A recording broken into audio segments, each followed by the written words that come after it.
다음은 인간이 되신 하나님 예수 그리스도라는 제목으로 목사님 말씀 선포해 주시고 통성 기도까지 인도해 주시겠습니다. 많은 은혜 받으시기 바랍니다. 골로새서 1장 13절에서 17절을 한 절씩 교독하시겠습니다. 아버지께서 우리를 암흑의 권세에서 건져내셔서 자기의 사랑하는 아들의 나라로 옮기셨습니다.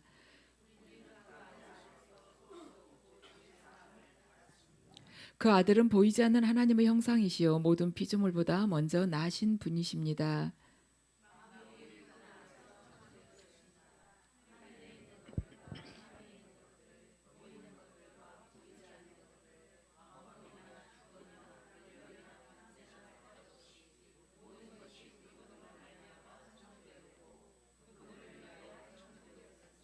함께 읽으시겠습니다.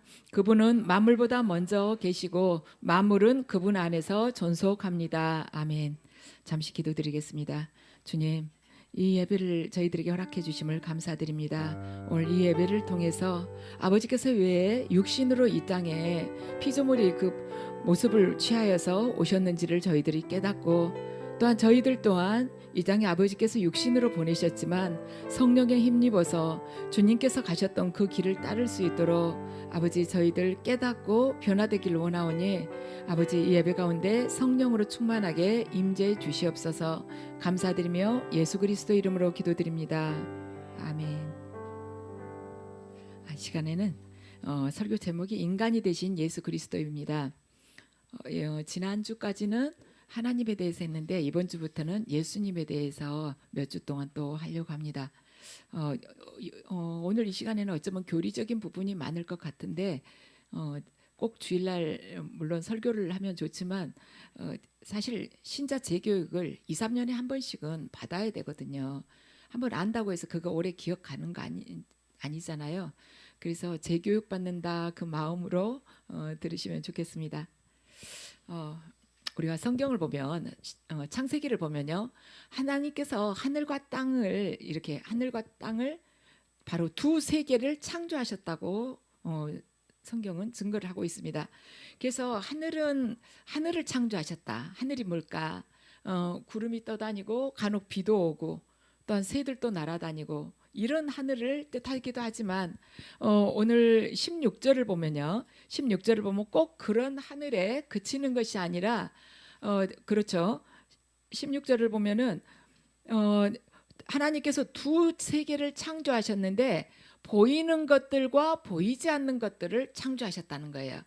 그럼 이건 뭐냐? 하나님께서 우리가 육의 눈으로 본 이 세계가 전부가 아닌 다른 뭔가를 창조를 하셨구나. 보이지 않는 영적 세계도 창조를 하셨구나.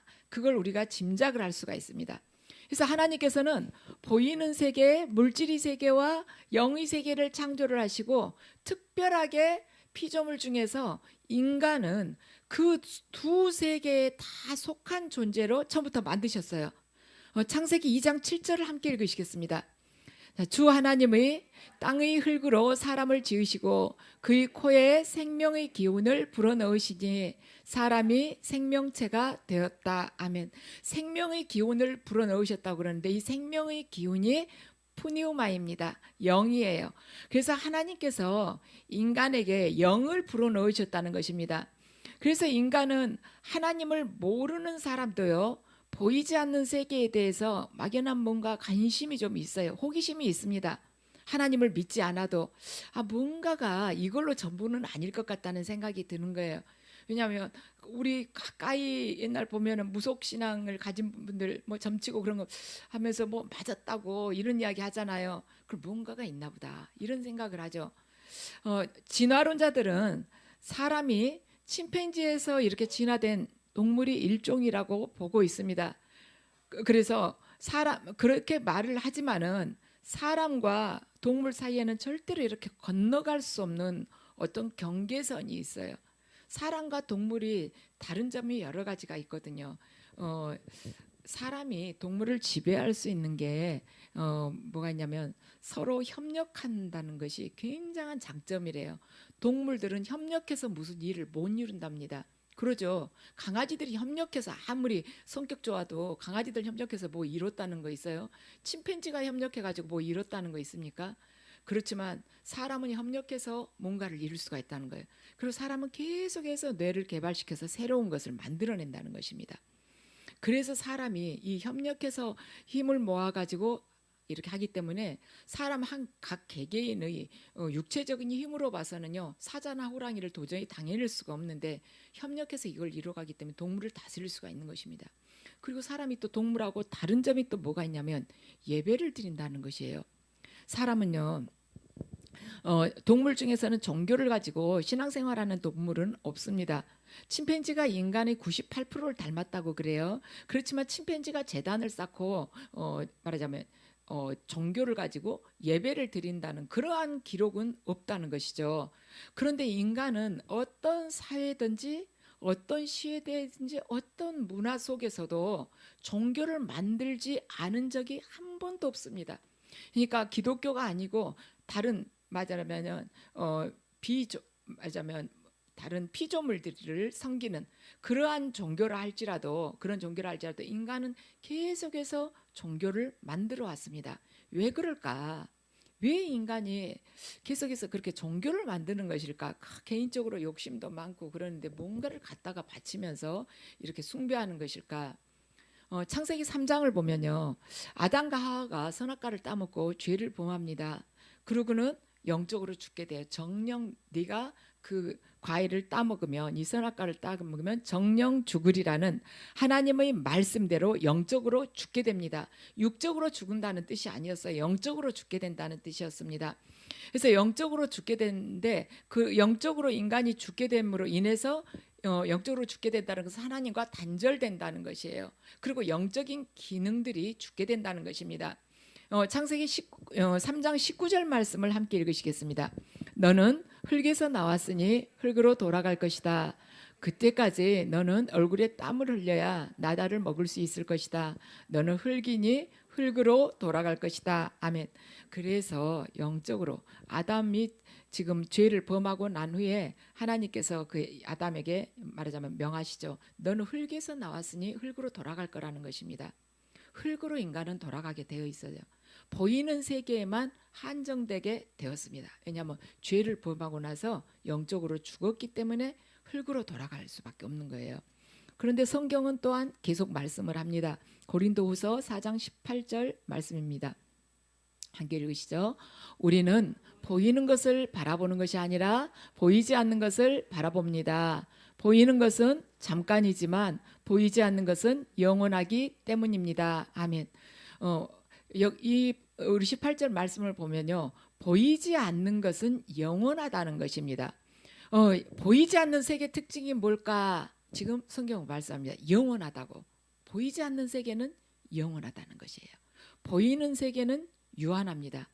시간이 흐르면서 소멸되고 쇠퇴된다는 것이죠. 그래가지고 나중에는 없어지게 돼요. 그렇지만 보이지 않는 세계는 영원하다는 것입니다. 그래서 이 영으로 거듭난 그리스도인들이 주목하는 것은 뭐냐면 보이는 세계가 아니라 보이지 않는 세계라는 것입니다.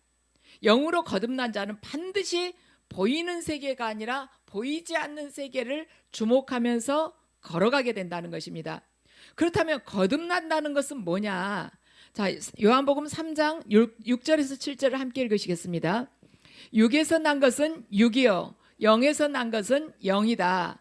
너희가 다시 태어나야 한다고 내가 말한 것을 너는 이상히 여기지 말아라. 아멘. 이거 예수님께서 니고데모에게 하신 말씀이죠. 육으로 난 것은 육이요 영으로 난 것은 영이다. 네가 다시 태어난다고 한다는 내 말을 이상하게 여기지 말라는 것입니다. 그러면 우리 영은 어떻게 하면 다시 태어나게 되는 것일까? 지금 예수님께서 니고데모한테 너는 다시 거듭나야 돼 하고 이야기하니까 니고데모가 다 말하자면 인생 다 살았는데 지금 어머니 뱃속으로 또 들어가라는 말입니까? 그러니까 예수님께서 너 다시 태어나야 된다는 말 이상하게 하지 마. 이상하게 생각하지 마. 거듭나야 된다는 걸 이상하게 여기지 마. 도대체 거듭나야 된다는 것이 뭘까? 거듭남이라는 것이 바로 영으로 거듭난다는 거, 예수의 영으로 거듭난다는 것입니다. 그럼 우리의 영은 어떻게 살아나게 될 것일까? 예수의 영으로 성령 안에서 거듭나면 우리 영은 어떻게 살아나야 된다는 것일까? 자, 로마서 8장 9절 말씀입니다. 그러나 하나님의 영이 여러분 안에 살아계시면 여러분은 육신 안에 있지 않고 성령 안에 있습니다. 누구든지 그리스도의 영이 없으면 그리스도의 사람이 아닙니다. 아멘. 성령이 우리 안에 살아계시면 여러분들은요 육신 안에 있지 않고 성령 안에 있다는 것입니다. 그런데 그리스도의 영이 없으면 그리스도의 사람이 아니라는 것입니다. 자, 그러면 이 지금 성령으로 거듭나게 된다는데 어떻게 거듭날까? 믿음으로 거듭나게 되는 것입니다. 자, 히브리서 11장 1절 말씀 함께 읽으시겠습니다. 믿음은 바라는 것들의 확신이요 보이지 않는 것들의 증거입니다. 아멘. 우리가 보이지 않는 것들을, 지금 눈으로는 보이지 않는 그것들을 보게 하는 것이 바로 믿음이라는 것입니다. 예수를 영접하는 모든 열쇠는 바로 예수 그리스도를 향한 믿음이 예수님을 영접하게 한다는 거예요. 그래서 바울은 로마서 8장 19절 말씀을 전합니다. 로마서 8장 19절입니다. 자, 함께 읽으시죠. 현재 우리가 겪는 고난은 장차 우리에게 나타날 영광에 견주면 아무것도 아니라고 나는 생각합니다. 아멘. 지금 우리가 겪는 고난은 장차 우리에게 나타날 영광에 견주면, 하늘나라에서 받을 그 영광에 견주면 아무것도 아니라고, 육신으로 이 땅에서 받는 고난은 장차 우리에게 나타날 영광에 비하면 아무것도 아니라고 나는 생각합니다. 그래서 바울이 지금 우리에게 주는 이야기는 뭐냐면, 그러니까 고통스러워도 예수 그리스도를 바라보면서 이 땅을 초월하는 지금 믿음을 가지라는 것입니다. 그런데 살다 보면 힘든 시간들이 있죠. 힘든 시간 정말 견디지 못하겠다. 아버지, 저는 이 육신을 가진 몸으로는 더 이상 이 고난을 견딜 수가 없습니다 하는 그런 순간들이 있죠. 있을 때 정말 그 이야기 기도하다 보면 그 이야기가 나오잖아요. 그렇다고 해서 하나님께서 너 왜 그거 못 견뎌? 장차 나타날 영광을 생각하면서 이 땅의 고난을 견뎌야지. 이렇게 말씀하시는 하나님이 아니시라는 거죠.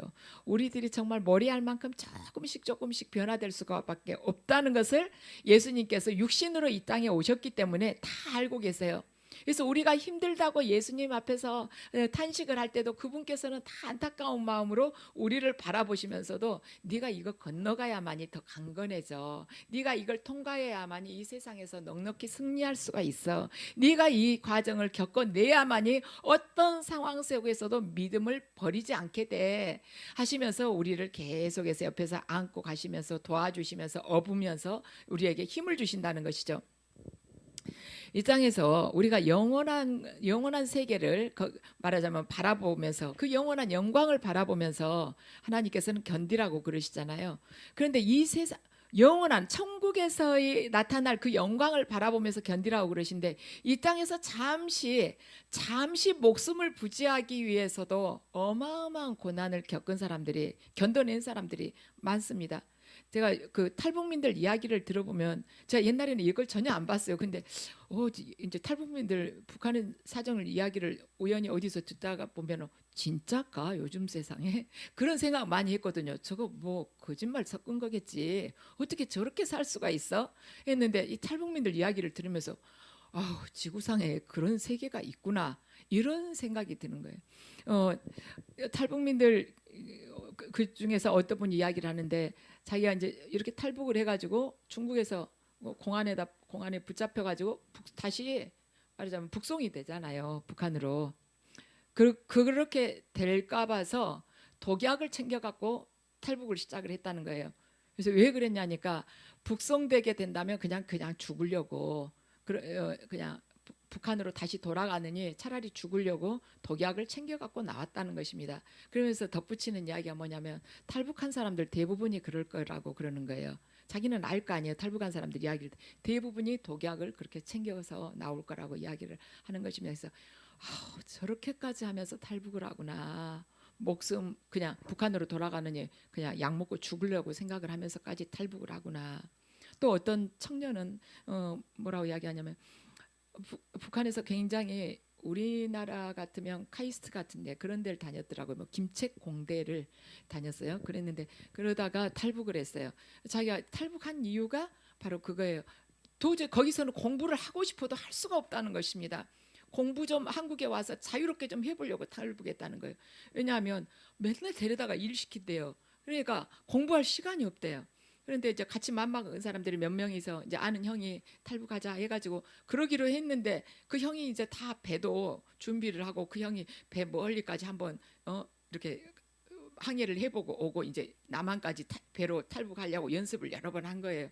그래가지고 막상 탈북한 날 배를 딱 탔는데 타자마자 배 밑바닥에서 물이 올라오더래요. 그러니까 배가 구멍이 난 거예요. 그래가지고는 이 청년은 그걸 모르니까 형 배 밑바닥에서 물이 나온다고 그러니까 물 퍼내 그러더래요. 그러니까 형 계속해서 물이 들어오는데 그러니까 배는 원래 그렇게 타는 거야. 5명이 배를 타고 이틀 반을 잠 한숨도 못 자고 계속 물을 퍼냈대요. 안 퍼내면은 가라앉으니까 퍼내지 않으면 그러니까 빵 한 조각 먹을 시간이 없었대요. 계속 물 퍼내느라고. 그러면서 한국에 와서는 쓰러져 잤대요. 도착하자마자. 그런데 제가 그걸 들으면서 이 땅에서 잠시 몇십 년을 살기 위해서 그 자유를 찾아서 살기 위해서도 저런 고통, 그 바다 한가운데서 계속해서 물을 퍼내면서 그 배가 어디로 갈지도 모르면서 물을 퍼내야 되잖아요. 언제 도착할지도 모르면서 그 고통을 견뎠구나. 그런데 우리는 하나님께서 어디를 가든지 우리를 보호해 주시잖아요. 그 믿음을 가지면 지금 내 앞에 닥친 잠시 주어진 그 고난을 우리 어찌 견디지 못하겠냐는 것입니다. 우리 진미수 교수님도 말씀하시죠. 사무엘에서는 주권신앙이다. 하나님의 그 주권하심에 모든 것을 맡기고 신뢰하고 붙들고 걸어가면 그분이 무엇을 책임지지 않으시겠냐는 것이죠. 그래서 그렇게 그 믿음을 가지면 이 땅에서의 고난은 잠시이고 우리가 하늘나라에서 나타날 그 영광을 생각하면 넉넉하게 감사하면서 이겨낼 수 있다는 것입니다. 그러면 자, 우리는 어디를 바라보냐는 것이에요. 저와 여러분은 지금 어디를 바라보고 있습니까? 보이는 세계를 바라보고 있습니까? 아니면은 보이지 않는 세계를 지금 바라보고 있습니까? 저와 여러분이 현재 주목하고 바라보는 것이 바로 저와 여러분이 삶을 결정한다는 것입니다. 내가 지금 어디다 관심을 두고 계속 주목하고 있느냐, 그게 나의 삶을 끌고 간다는 것이에요. 예수님은 누구십니까? 오늘 15절 말씀을 함께 읽으시겠습니다. 그 아들은 보이지 않는 하나님의 형상이시요 모든 피조물보다 먼저 나신 분이십니다. 바로 예수님은 보이지 않는 하나님의 형상이십니다. 이 보이지 않는 하나님이 인간의 세계로 들어오신 게 바로 예수님이십니다. 그래서 예수님의 성육신은 하늘과 땅을 만나게 하는 접점이라는 것이죠. 자, 하늘이 있고 이렇게 땅이 있다면 하늘이 있고 땅이 있다면 이렇게 딱 만나게 하는 이 접합된 이 부분 바로 여기가 바로 예수님이라는 것입니다. 예수님께서 이 영의 세계와 물질의 세계를 만나도록 하신 거예요. 그분이. 예수님은 영원한 영의 세계와 눈에 보이는 이 물질의 세계를 이렇게 저걸 끌어내려서 땅의 것을 끌어올려서 이렇게 만나게 하시고 하나가 되게 하신 분이십니다. 그래서 예수님은 100% 하나님이시면서 100% 인간이시라는 것입니다. 인간은 하나님을 절대로 만날 수가 없어요. 영이 죽은 인간은. 하나님께서도 우리의 죄가 처리되지 않는 이상 절대로 우리를 만나주시지 않는데 이 100% 신이시면서 하나님이시면서 100% 인간인 이 예수님만이 그걸 하실 수가 있었다는 것입니다. 우리는 예수님의 공사역에 대해서 논하면서 예수님은 하나님이시니까 충분히 그것이 가능하잖아요. 그런 거 다 모든 권리를 다 포기하고 이 사람과 똑같이 되셔도 어차피 십자가 고난을 당하셔도 죽음을 당하셔도 뭐 신이신데 얼마나 힘드시겠어요. 예수님은 죽은 사람도 살리시는데 그 고통 못 견디시겠어요. 그렇게 이야기를 하면은 우리는 기독교에 대해서 상당히 잘못 알고 있는 것입니다. 왜냐하면 기독교의 가장 큰 목적이 뭐냐면은요.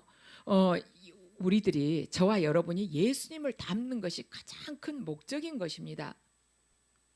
기본 구원은 물론이고 온전한 구원을 이루어 가는 것이에요. 그것이 가장 큰 목적인데 예수님은 하나님이시잖아요. 예수님은 하나님이시니까 다 그걸 하는 거죠. 우리는 인간이에요. 우리는 인간이기 때문에 불가능합니다. 그분은 하나님이시니까 모든 것이 능하시고 그거 아니에요. 예수님은 하나님이시지만 100% 인간이셨습니다. 인간이셨기 때문에 인간이 죄를 짊어지실 수가 있었던 거예요. 지금 여러분 가운데 그래도 예수님은 그런 능력이 있으니까 이 땅에 사시면서도 좀 편하셨잖아요. 오병이어의 기적을 일으켜서 장정만도 5천 명이 넘는 사람을 먹이시지 않았습니까? 죽은 사람을 얼마나 많이 살리셨습니까? 그분은 말하자면 하나님이시니까 또한 인간의 모습을 취하셨다 해도 그러나 큰 능력을 가지고 있는데 힘들 게 뭐가 있습니까? 뭐든지 마음먹은 대로 다 되는데 그런데 우리는 안 되잖아요. 예수님은 인간이셔도 100% 하나님이시니까 다 모든 것이 가능했잖아요. 그런데 예수님이 이 땅에 사실 때 당신이 그 100% 인간이신 능력으로 하시지 않으셨다는 것입니다. 예수님이 나오는 그 능력의 비결은 따로 있었습니다. 오병이어를 일으킬 수 있는 그 비결, 또한 죽은 자를 살리시는 비결, 바다 위를 걸어가실 수 있는 비결 모두 따로 있었다는 것입니다. 그것이 뭔가 마태복음 12장 28절 말씀입니다. 함께 읽으시겠습니다.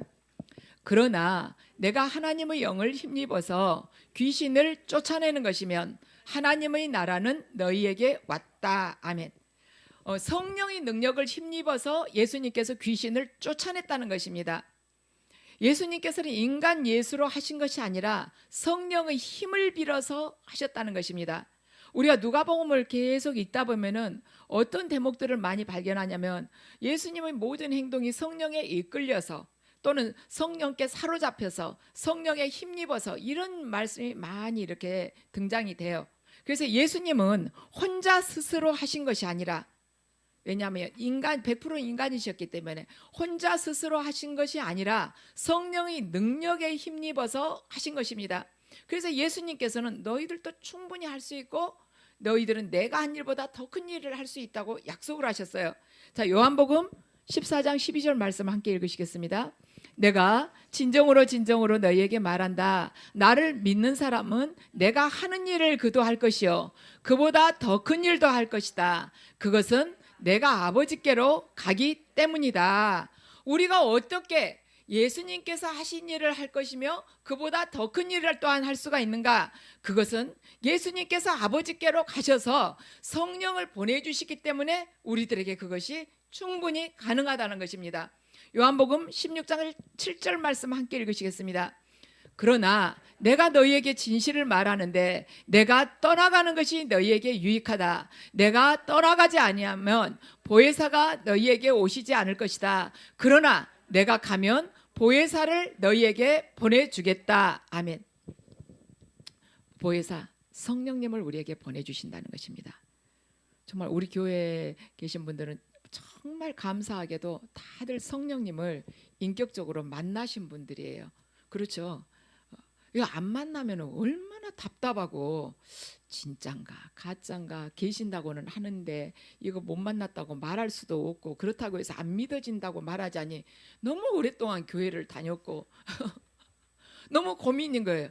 창피하기도 하면서 터놓고 말하기도 좀 어렵고 혼자 생각을 하자니 너무 비통하고 그렇습니다. 그런데 정말 저는 우리 시온산교회 성도님들 너무나도 축복받으신 분들이에요. 왜냐하면 내가 날마다 기도할 때마다 주님으로부터 음성 받고 듣고 어떤 것에 대해서 응답받고 이렇게는 안 돼도 하나님께서 인격적인 분이시고 나를 최소한 한 번 이상은 만났다는 여러분들 그 체험 있잖아요. 단 한 번만 만나도 왜 귀하냐? 하나님 그분은 영원하시고 전능하신 분이시기 때문에 그 영원하신 분이 우리를 영원히 기억해 주신다는 확증이지 않습니까? 우리를 잊어버리시겠어요? 우리가 떠날지라도 어미가 자기 젖먹이 아이를 잊을지라도 하나님은 우리를 안 잊으시잖아요. 그래서 참 복받으신 분들이에요. 그런데 이렇게 보혜사 성령님께서 우리 안에 계시면서 그 능력을 우리에게 또한 주신다는 것입니다. 그렇다면 왜 예수님께서는 성육신을 하셨을까? 왜 성육신은? 자, 삼위일체 우리 교리가 있죠. 성부, 성자, 성령은 제각각인 것 같지만 모두 한 유이시며 한 분이시다. 그렇죠. 그런데 다 이제 비슷비슷해요. 왜냐하면 하나님의 영이 성령이고 하나님의 아들이 예수 그리스도이시고, 그렇죠. 다 비슷해요. 이 속성들이. 그런데 전혀 다른 부분이 하나가 있어요. 예수님하고 하나님 성령님하고 다른 부분이 있습니다. 뭐가 있냐면 다른 특징이 한 가지가 있는데 바로 예수께서는 성육신 하셨다는 거예요. 삼위일체인데 하나님과 성령님은 성육신 안 하셨는데 예수님만이 가지고 있는 특징이 뭐냐면 성육신 하셨다는 것입니다. 그럼 예수님이 왜 성육신을 하셨을까? 첫 번째는 우리 죄를 대속하기 위해서 성육신 하셨다는 것입니다. 자, 히브리서 2장 17절 말씀 함께 읽으시겠습니다. 그러므로 그는 모든 점에서 형제자매들과 같아지셔야만 했습니다. 그것은 그가 하나님 앞에서 자비롭고 성실한 대제사장이 되심으로써 백성의 죄를 대신 갚으시기 위한 것입니다. 아멘. 인간이 그 범한 죄로 인해서 죄값을 치러야 되는데 인간이 아닌 존재가 그 죄값을 대신 치를 수는 없는 것입니다. 그래서 인간의 모습을 취하여서 예수 그리스도께서 우리의 죄를 속량하시기 위해서 인간의 그 육체를 입으시고 이 땅에 오신 것입니다. 인간의 죄를 대속하기 위해서 그분이 인간의 육체를 입고 오신 것이에요. 인간이 아니면 이 죄된 인간을 대속할 방법이 없기 때문에. 자, 두 번째는 뭐냐? 왜 예수님께서 성육신 하셨을까? 우리의 연약함을 동정하시기 위해서 성육신 하신 것입니다. 히브리서 4장 15절 말씀 함께 읽으시겠습니다. 우리의 대제사장은 우리의 연약함을 동정하지 못하시는 분이 아니십니다. 그는 모든 점에서 우리와 마찬가지로 시험을 받으셨지만 죄는 없으십니다. 아멘. 하나님의 사랑은요, 굉장히 구체적이고 섬세하고 인격적인 사랑인 것입니다. 근데 예수님은 우리와 똑같은 어려움과 슬픔을 우리와 같은 입장에서 이해하고 보살피시기 위해서 우리와 같이 그 고난을 똑같이 슬픔을, 조롱을, 말하자면 모욕감을 똑같이 그걸 받으신 거예요. 그래서 어때요? 똑같은 고통을 받게 되면은 그걸 우리가 더 잘 이해를 할 수 있지 않습니까? 자녀를 부모 입장에서요, 자녀를 내 앞세워서 보내지 않는 사람은 자녀를 먼저 떠나 보낸 사람의 마음을 이해를 다 하지 못합니다. 단순하게 위로는 할 수 있지만 이 말하자면 심장 속에서 애끓는 그 위로는 나오지는 않아요. 또한 정말 아슬아슬하면서 숨이 꼴깍 넘어갈 것 같으면서 사업에 실패해가지고 정말 많은 사람들, 채권자들로부터 시달려보지 않는 사람은 그 빗속에서 독촉받으면서 두려워하면서 그 시달린 사람이 그 고통을 다 알지 못하는 것입니다. 또한 자녀가 계속해서 대학 시험을 봤는데도 계속해서 실패를 해요. 어디다가 자기 자녀 흉은요 어디 가서 못 봐요. 내 배우자 흉은 밖에 나가서 친구들 사이에서 이야기할 수 있어요. 근데 자녀 흉은 어디 가서 볼 수가 없는 것입니다.